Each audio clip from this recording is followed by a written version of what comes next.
Here are the top waiver wire pickups for week 3.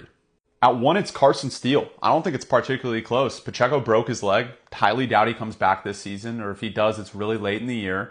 And he's going to be the workhorse back. P. Ryan's going to catch the passing. He's going to have the passing downs, right? Like Steel is going to be the goal line back. It's crazy, an undrafted running back, out of UCLA, but he's good. He was solid in the preseason, and he's the must-add of the week. An RB1 on a contending team that's going to be ahead a lot of the time, which means they're going to run a lot. They're going to have opportunities at the goal line. This is an obvious pickup in the top of the waiver wire this week. 2's got to be Quinn Johnson, right? Like, we knew he had a pretty substantial target share in week 1. He was better than Josh Palmer in week 1, and he got 2 touchdowns in week 2. I had a video about QJ and drafting him late that a lot of people flamed. This was before everybody drafted. I drafted him late in one of my leagues. In this league, he's obviously on waivers. I'm probably going to put in a claim for him if I don't get Carson Steel. Now, QJ is going to have a role. I don't know if he's the clear-cut wide receiver 1. It seems like Dobbins is kind of the whole offense right now. But it's QJ and Ladd McConkey that are going to be used the most in the coming weeks. And he's a must-add this week. He's second behind Carson Steel.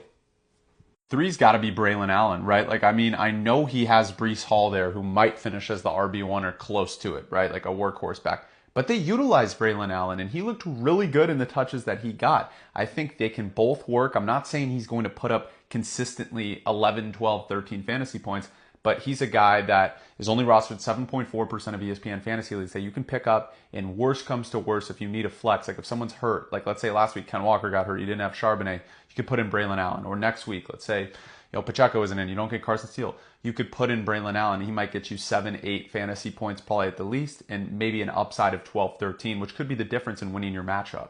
I think 4's got to be Alec Pierce. I thought it was a one-off performance, but it seems like Anthony Richardson loves to throw to him. He wore a shirt of Alec Pierce before the game. 13.5% roster in ESPN Fantasy Leagues. Obviously, in this league that I'm in, he's rostered.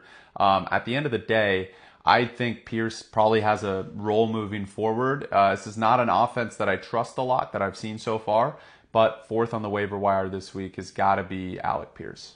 5, it's got to be Tyler Johnson or Demarcus Robinson. Honestly, either or. 1A, 1B, right? Like both of those guys are probably going to be at the top. Jordan Whittington's probably going to get some snaps as well.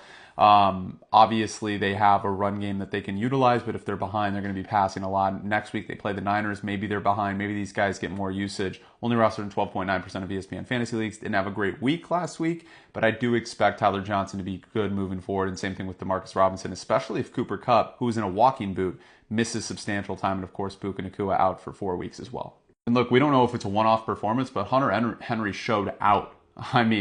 He showed out. Only rostered in 10.1% of ESPN fantasy leagues. If you need a tight end, might as well take a flyer and see if he can keep that production going. Seems like Brissett loves to pass to him.